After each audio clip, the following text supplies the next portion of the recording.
Bom dia, boa tarde, boa noite, or whatever the case may be. My name is Marcus, and I am the host of the Black Brazil Today YouTube channel, as well as the blackbraziltoday.com blog, where I analyze Brazil from the perspective of race.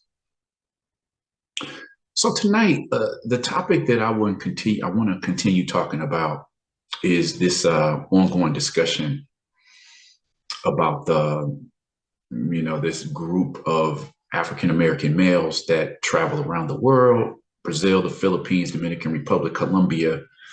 Some people say they're a group that's strictly after sexual tourism. Some people say, and I know this for a fact, there are a lot of Black men who don't participate in sexual tourism. They are, in fact, expanding their choices and their options around the world. Connecting. Some of them are just looking for the right woman. What I've seen as of late, and I don't know that this is caught on necessarily, but I do see a call for this. A lot of African American men who have traveled around the world for a number of years don't want to be associated with the term passport bros, because the way it's being criticized, categorizing Black men from the United States traveling around the world, connecting with women, it's being directly connected to sex tourism. So I've seen the comments on my own blog from Black men who don't wish to be considered passport bros. It's like, no, we're just Black men who travel the world. Those guys over there are passport bros. So I see a distinct separation of the type of men who choose to travel. So with the whole controversy that just recently went down, and who knows, it's probably going to get bigger once more people in the United States get hold of the story. I'm already seeing that. But, the criticisms and the interview that I did with, Black Brazilian from Minas Gerais, the discussion is still ongoing because there's still so much to be said. I said in one of my videos that, I wasn't someone who watched a lot of videos by, what's his name, Austin Holloman. I knew of him, obviously, because his videos have been featured in a few of the channels that I check out. But, honestly, when you work and, you have a family, you don't really have time to sit and watch 2 and 3 hour videos. And, a lot of, Holloman's videos are pretty long. And, I would just see, sound bites or just little clips from his videos featured in other videos. I never really had a chance to check out everything, So in reality, I really didn't know how his videos were being seen, on YouTube. I don't know how people were interpreting them. I have people who have posted comments under the videos where I discussed this, that like people have said, like, if anybody had watched any of Austin Holloman's videos, they would know that he was not into sexual tourism. I can't say, I wasn't with the guy. I've never met him. I've never talked to him. I don't know. All I'm saying is whether he was into sexual tourism or he was promoting it, just some of the sound bites, some of the interviews that he was having with various women in Brazil, and even some of the titles of his videos just didn't come across too good for, a lot of people. Proof of this, that I don't think he really understood how what he was doing would be interpreted online. And I think proof of this is the fact that he not only did he take down the one video that Brazilian women were calling out, but from what I see, it sounds like he pulled down a whole bunch of his videos. I'm not sure. Like I said, I haven't really had a chance to check out his content, so I can't really say how offensive the videos were. I'm just saying, okay, not being able to give a full judgment as I didn't watch the content, I do have to consider what both sides are saying. And, it's become a huge debate that's going on right now. But, I'm not going to get into all of that. What I want to talk about tonight is, in reality, I've said this before, perhaps if I knew about what he was doing online and some of the mistakes he was making, some of them, maybe he just didn't understand how he was coming across. And others, it just seemed like he didn't really care.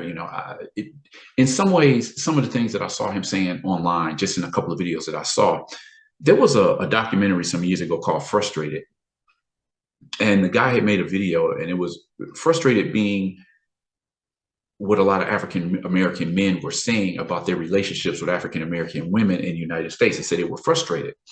And so this led them to start to travel and see if they could meet women overseas. And so, I watched a bit of that documentary, and I saw, interviews with, women and Black American men there. And I just remember watching one section of the video where there was a Black male African American sitting in a chair. I don't know where he was, but he was talking about his experience, and he was like, yeah, I love these bees. He started on the word bee, and then he caught himself for the whole word came out. And I was just like, this is not really a good look either. It's just the image. What can people expect when they hear people using the B word or the H word? It doesn't sound very much like you're going to a country where you genuinely want to meet women as a possible long-term relationship, but then you want to use the term B. It's like, okay, it kind of just rubbed me the wrong way. And I'm saying, if that's a term that you use for people, I mean, what impression does that give other people who listen to you talk? And one video I watched of Holloman, and it looked like he might have been in the Peladino area in Salvador Bahia. I'm not sure where he was, but I heard the B word come out of his mouth. I was just like, that's not a good look. And that's one of the videos that was being shared by Stephanie Ribeiro, who was the young Afro-Brazilian woman who blew this whole story up. Okay. So what I would do, and when I thought about it, I'm like, maybe if he had read some of the material on my blog, maybe he would have approached these topics a little different, because this is something I've talked about for a number of years, whether it's, sexual tourism or the stereotypes about specifically Black women and Brazilian women in general, prostitution. There's a lot of these topics I talk about on the blog. So I'm saying, and then on top of those topics, I've had a number of articles that just show that Black women in Brazil were leading a charge against some of the racist stereotypes that they had just accepted for a number of years, and they were no longer going to accept how they were being portrayed, not only in the Brazilian media, but when these images of Carnival go around the world, often those are brown and Black skinned women. So there was a lot of things that they just rejected in the ways of how their image was broadcast around the world. And so all the time that I had been on this blog, I saw a lot of protests. I saw specifically because as I say, I analyze Brazil from a perspective of race. Specifically, Black women were standing up against a lot of advertisements, for example. They were standing up against sexual tourism. They were standing up against the negative stereotyping of the natural texture of Black hair. I mean, it went on and on. I'm not going to cover everything today, but I'm going to share a couple of the articles that I've done over the years that I think if people were to read some of this material, they would understand, like, true enough, if you go to Brazil, you can find all types. You can find women who are voluntarily participating in prostitution or they're turning tricks or whatever. But then you have a segment of women who don't agree with that lifestyle. So you can't approach every single woman as if that's what they're into. JJ from Minas Gerais, who I interviewed for my last video, he was of the opinion that the women that a lot of African-American tourists are dealing with is what he called low-tier women. Now, those were not my words, but he was just saying, these are not the women that maybe you might consider putting a ring on. These are women who might be turning tricks. They are involved in, sugar daddy lifestyles or, getting fast money for selling themselves. When you're in search of a certain type of woman, depending on what type of woman you're looking for, you may not just be able to find her on the internet or just going to a beach somewhere in Rio or Salvador. You might have to put in some time looking for that particular type of woman. And the ones who are readily available, well, who's to say? I mean, is this the woman that you're going to want to spend your life with? Is she there? Is she interested in you because of your wallet? Who's to say? That's not for me to judge, but it's something to think about. So I want to start off with an article I actually posted. It's been almost 9 years now. Unbelievable. It's from April of 2014. And the article was called "From the Slave Quarters to the Tourist Postcard, Remove Your Labels from My Black Body." So the reference to the slave quarters goes back to a lot of us will understand what that means. Just slave masters and slave owners, 300 and 400 years ago, 200 years ago even, were, I would say more than 200 because, slavery ended in 1888 in Brazil. Was that like 135 years or something like that? So it's a well-known fact that these slave masters, had their way with Black and indigenous women. So that's why they make the reference to the slave quarters. And now you have Brazilian women being shown on postcards and advertisements, and broadcast distributed all over the world. Like, hey, come to Brazil, look what you can find here. And this is what I'm saying. A lot of Black women have organized to protest against this type of promotion of the quote unquote available Brazilian woman. So this is what they're saying, remove your labels from my Black body. So let me get straight into this article because I want to present some other pieces that I put up over the years to give you an idea of the atmosphere in Brazil today. You can't just, it seems to me that among African Americans, there is a lot of misunderstanding about what Brazil is about, what the men are like, what the women are like. You can't just stereotype a whole nation of women based on your own stereotypes. So I believe that anybody who's going to be a passport bro, who's going to be traveling to another country, these are some of the things that you should understand. And these articles that I'm gonna briefly go through. They'll show like, well, maybe if Austin Holloman had read some of these articles, maybe he would have came across in a different way. So let me get into this and a bunch of articles I want to go through just to highlight, to emphasize my point. Again, from the slave quarters to the tourist postcard, remove your labels from my Black body. April of 2014. This was the cover picture. Very suggestive. I think, what do you get out of this picture? So let me just get into this article. Today, we wish to share a statement from a Northeastern Black women's group known as Preta Simoa. On their blog, Preta Simoa describes itself as a grupo de mulheres negras do Cariri. I think that's the name of the city.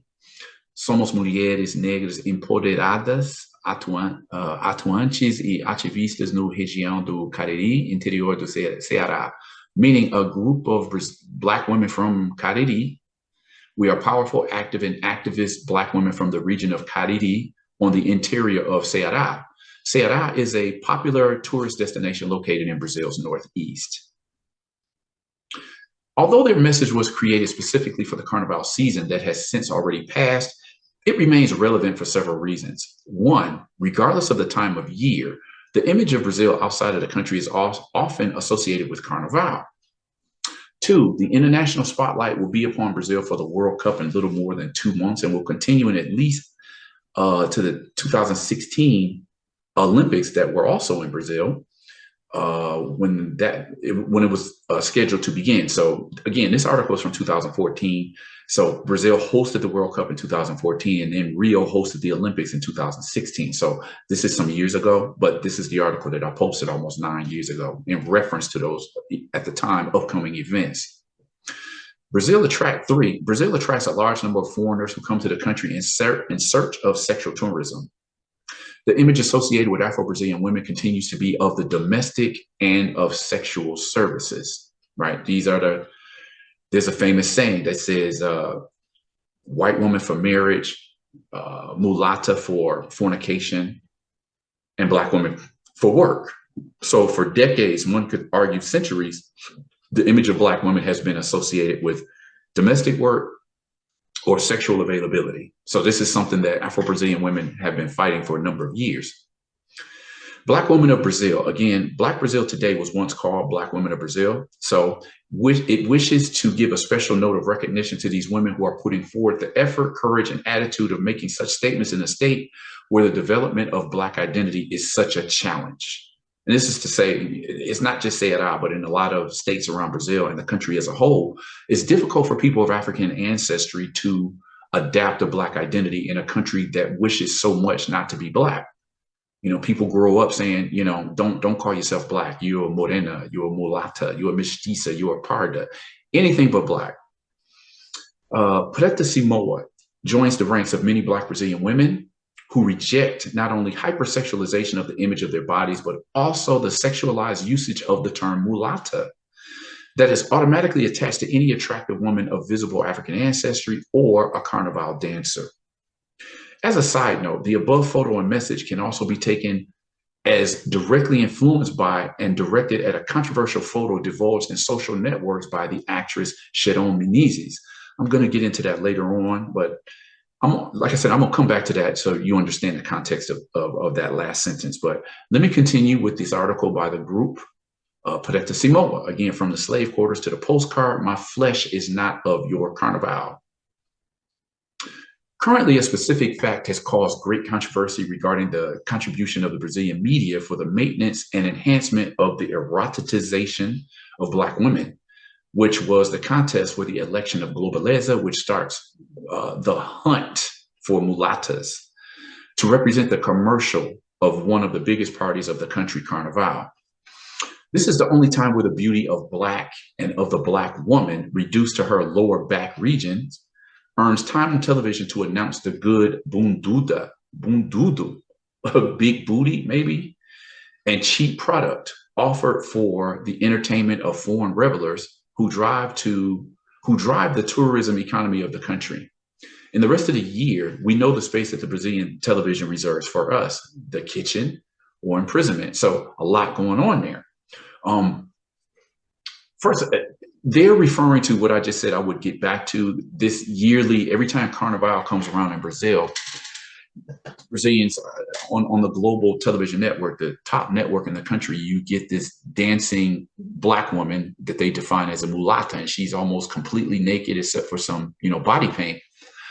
And these 30 to 60 seconds, sometimes minute and a half, 2-minute clips come on, and they just signal that Carnival is coming. And you see the gyrating hips of a like 95% naked Black, quote unquote, mulata woman in this commercial. So I'll get into that as we go on.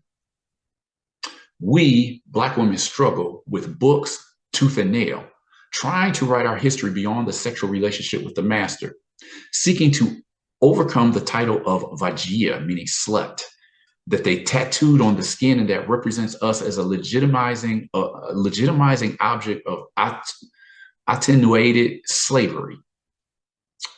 We live daily with various types of violence associated with this commoditized image of our body, sponsored and propagated by the Brazilian media.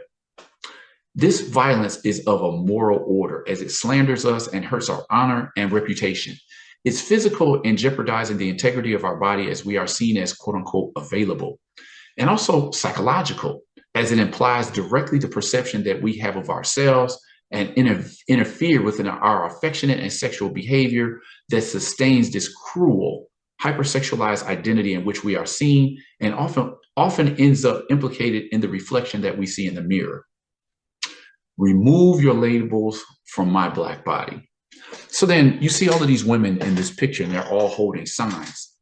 Let's check out what some of these signs are. So one of the white signs on the far left says, I am a Black woman and I am not yours. That's the one right here. The red sign says, my Blackness you don't touch and my flesh you don't have. The green sign back here, don't call me mulata, I am a Black woman, period. I don't want your love. I am not your sexual object. So again, this connection with the term mulata is often sexualized. Any attractive Black woman can be considered a mulata, but when someone uses a term mulata, a lot of people take that as the Black woman's body being sexualized. This is why a lot of people reject the term mulata when they come into a Black identity. The yellow sign in the back, it says, I am Black in color, in my soul, in my heart. This doesn't mean I am at your disposition. The white sign says, my body belongs to me. Yellow sign at the bottom, I am a Black woman, yes, and my body is not an object of your sexual satisfaction. What is the other one? White sign, bottom center, o meu cabelo não nega, ele afirma. So it just means my hair doesn't deny my origin, it affirms it. That this is really, when you know the history, there was a song It's a famous song from Carnival. I think it was called something like Seu Cabelo No Nega. It's something like that. Basically, the Carnival song is in Brazil. A lot of your identity is going to be pegged to how straight or kinky your hair is. So the song is saying that if the woman who has the curly hair, if she can pass for white from her skin tone and her appearance and her features, her hair gives her away. So what she's saying here is that my hair doesn't deny who I am, but it affirms who she is, right? White sign at the bottom left, because to stop being a racist, my love, is not to F a mulatta. This is a famous poem written by, I think her name was Elisa Lucinda. And it's just that it's approaching the Brazilian ideology that says because so much interracial sex were at the origins of the country, it was used to say, okay, we have so many sexual relations across racial lines. How can we be racist? So the poem speaks directly to this stereotypes, well, this belief system, this racial democracy, because sex is part of the racial democracy, because sex across racial lines in the mind of Brazilian society says, how can we be racist when we have sex across racial lines? Of course, a lot of people should understand that just because people lay together doesn't mean that somebody doesn't have racist stereotypes in their mind about that person that they're laying with. So this, oh, wait, let me read this note right here. Okay, so this is what I was talking about. The note here, it says, refers to the popular Carnival song, O Teu Cabelo No Nega, in which the lyrics say, because you are mulatta in color, because you are mulatta in color. But since I can't catch your color, mulatta, I want your love. Listen to what that's saying. Basically, if you interpret it for how the lyrics go, it's saying that, okay, if I touch this woman, you know, her color is not going to come off and rub on me and make me dark or make me black or mulatta. So since I can't catch your color, I want your love instead. It's like, really, what does that say? It's like, okay, I'm gonna reduce you to your sexuality, but you know, there's something that's stigmatized, that's racist. You know, you're brown or black, you have brown or black skin, and I'm not into that. You know, that's not something that I want, but I still won't mind laying down with you, basically what that's saying. So I want to put all of this into context because there's a lot of stuff that, you know, they talked about in this particular article. And if you don't know the history here, this is something that I have to, let me see which one of these pieces I can get into before I start here.